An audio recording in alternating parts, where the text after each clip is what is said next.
year and winter in general is a really interesting time. It can be a really frustrating time too, because after all of the rush and the excitement and the stimulation of the holidays, we're left with this time of the year after, this time of the year of January. Especially in northern climates, this can be a bit of a difficult time of the year to get through, especially if we were craving and we really enjoyed the stimulation or the togetherness or the connection that we experienced over the holidays. Sometimes January can mean a time where we're just sort of left low, or we're just kind of back to ourselves, where everything is gone. A time that's a little darker, a little more bleak, a little more empty.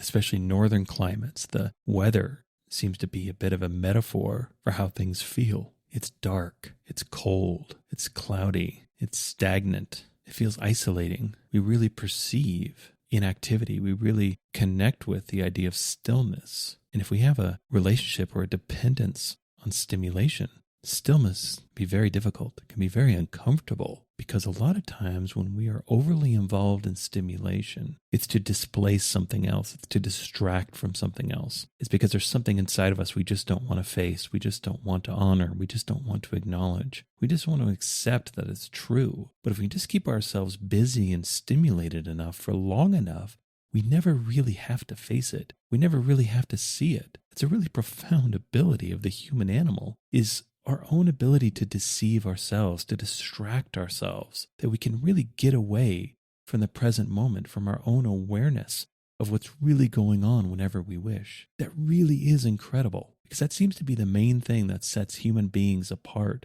from all other animals, is this incredible, almost supernatural, superhuman ability to create something different, to exist in a reality, but to imagine something different, to imagine something better, and then to use that imagination to actually devise ways of achieving that, of living that, of creating that. That, at least in my opinion, when we stop and think about it, that really is phenomenal. How much power we have. What a gift this is, this ability to create. And yet, a lot of us overlook our own creative abilities through upbringing, through what's happened to us, through simply the way we've learned to exist and cope and attempt to thrive. A lot of times we can adopt a very passive attitude of where we don't really want to think about our own life. We don't really want to think about what we're doing.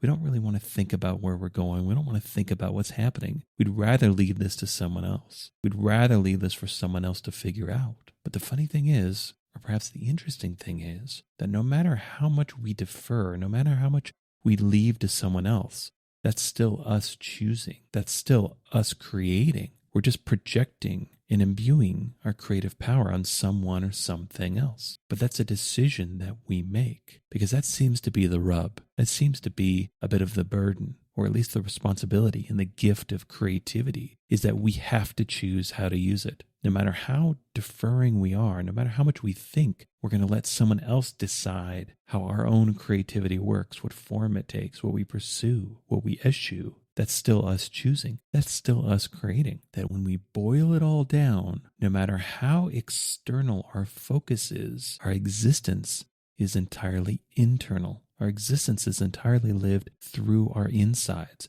That's the only way we can live it. Even if we try to live through someone else, we can't. That's a mirage. That's an illusion. We can't actually do that. The only sensory information, the only sensations, the only feeling, the only feedback that we actually have direct access to is the feeling and feedback within ourselves. And so we might as well use it. We might as well listen. And so when we ponder this kind of nadir of the year, this darkness, this quiet, this sort of forced solitude, forced lack of stimulation, forced sort of stimulation diet that a lot of us can find ourselves in the month of January, how do we put this to use? How do we treat this as if it was advantageous to us? Because it can be. Because no time of the year is necessarily good or bad. Judgments or ideas about certain times of the year are just judgments and ideas. They aren't inherent. These are things we've decided to believe. These are things we've chosen to believe. And so when we're kind of forced into these times of reflection, forced into these times of stillness, forced into these times of slowness, it's important to ask ourselves,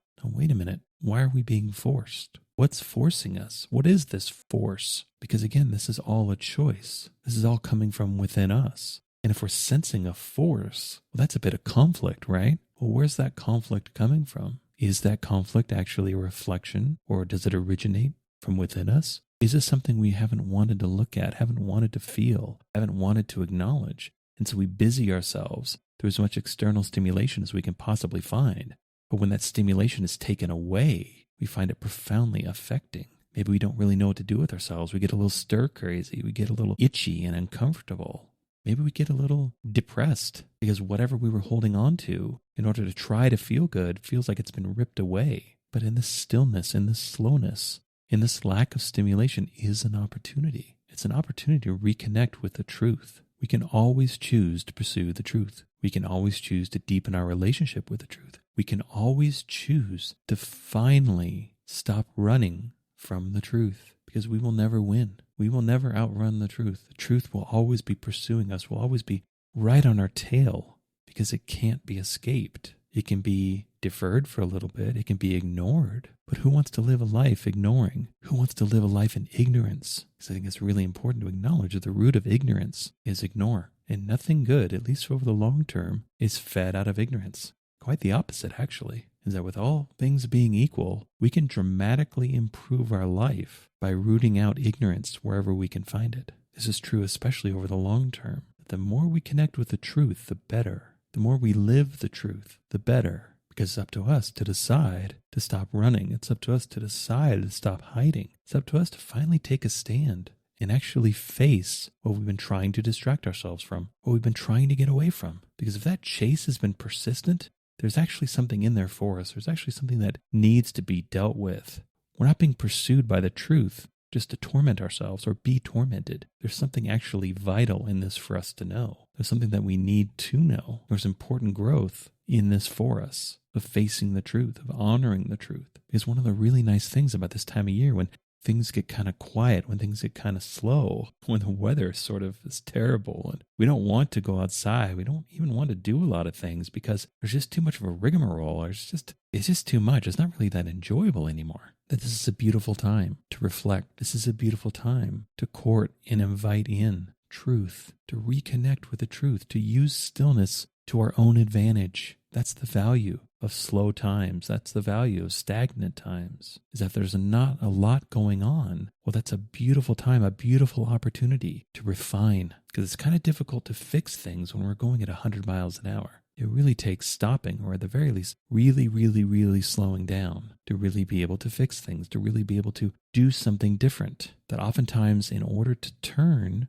we have to decelerate. We have to slow down first. Sometimes we have to stop to change direction. And a lot of us in this new year will get really caught up with resolutions, or really get caught up with things that we want to change in our lives. And oftentimes we pick something on the outside that we want to change, or pick some sort of goal, or pick some sort of habit that we'd like to change. And I've talked previously about crafting a vision for the new year, rather than just crafting simple resolutions, of looking at the new year as an opportunity to live a new life, to be a different way, to express differently from a more holistic lens, from a more complete lens, from the perspective of how we actually live the coming year, day by day, and what that experience is actually like for us. Not thinking about it in terms of outcomes, but thinking about it in terms of quality of experience, how good our life actually is, how good it actually feels to us. And a big part of this visioning process is this idea of refinement, of using times of stillness or slowness, or just sort of a break in the action to be able to really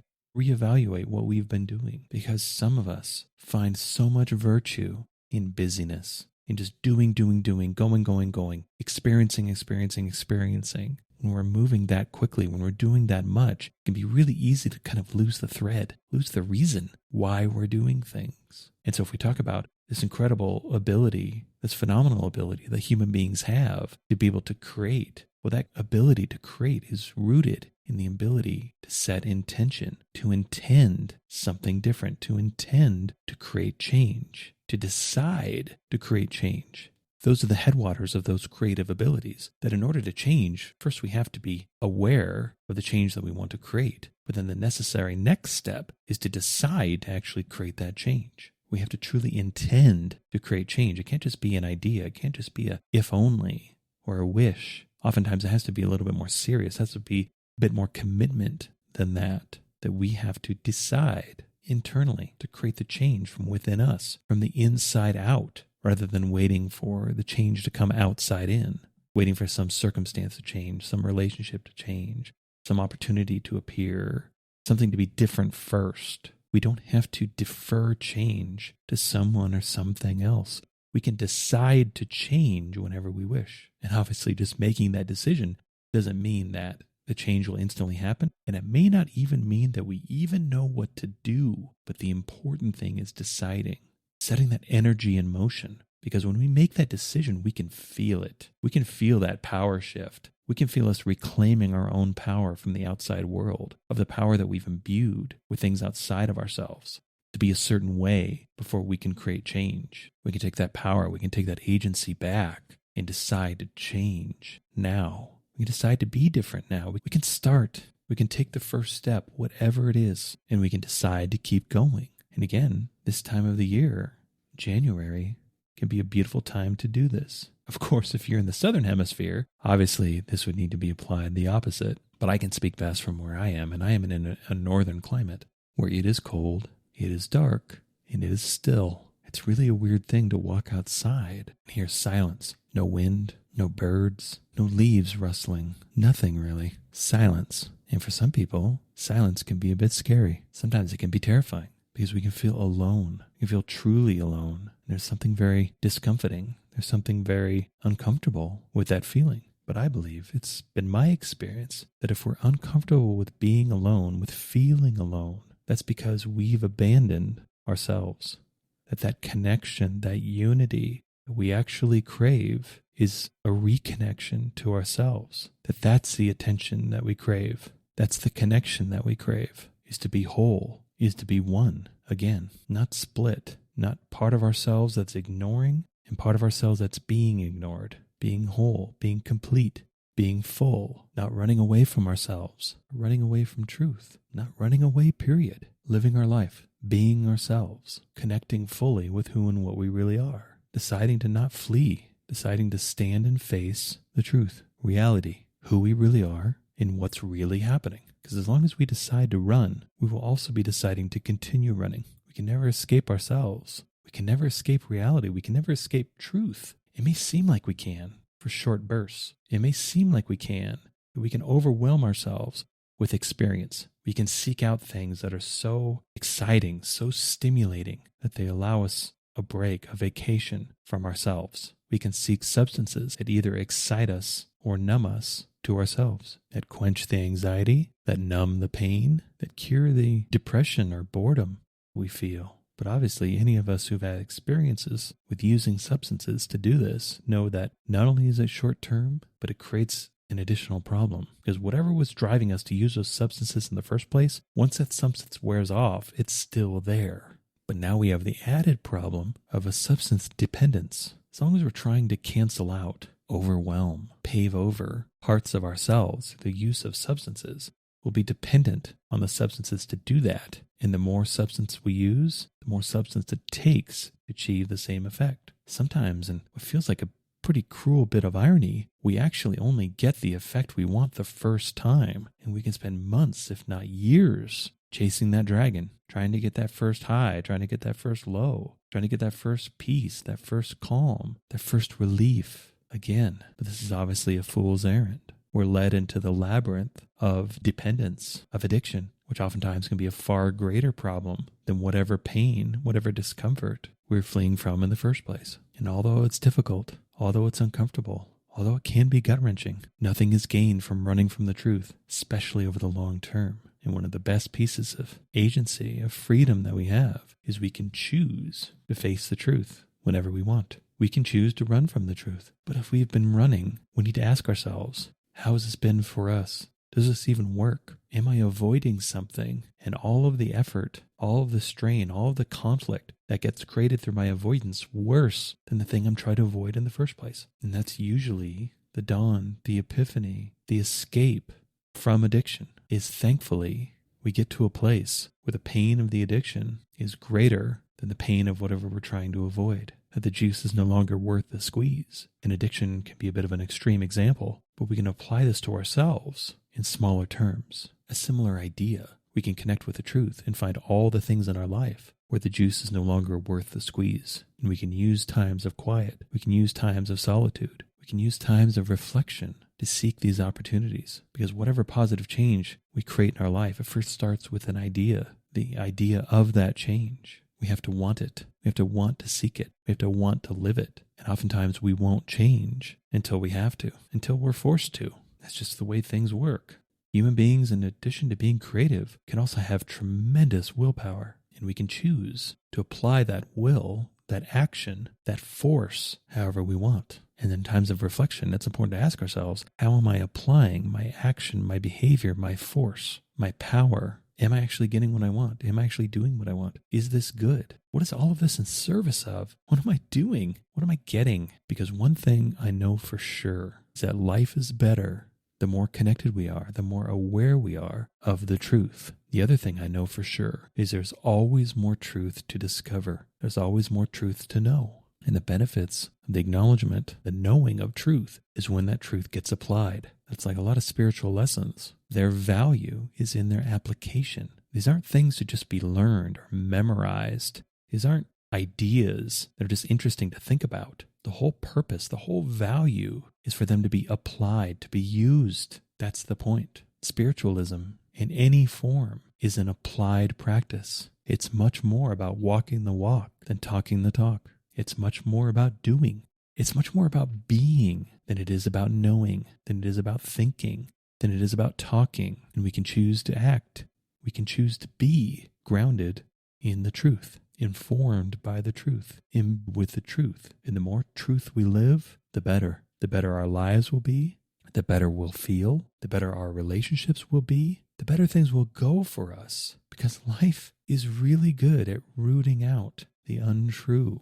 Lies cannot abide forever. Only the truth endures. Only the truth is real. So the more we live a life based in truth, in the pursuit of truth, in a relationship with truth, the better. The better for us and the better for everyone we interact with. Living a life of truth truly improves our life in every regard, in every facet. It just makes everything better. Doesn't mean that it's easy, but that's our choice. That's our choice to choose truth over ease, to choose truth over comfort, to choose truth over gratification, to choose truth over satisfaction, choose truth over ourselves. It can be a difficult path, but it's absolutely worth walking. For some of us, to live a good life, it really is the only choice. And if we sense that for ourselves, if we've tried living a lie, if we've tried connecting with and perpetuating untruths, well, this is our opportunity to try something different, to live our life fully, to live our life completely as our complete and full self, as known and experienced and expressed through the truth. I hope you enjoyed this episode. All episodes are given freely. If you feel inspired to give, please visit theunionpath.com/donate. If you have a question, you can contact me at theunionpath@gmail.com. Take care and all the best.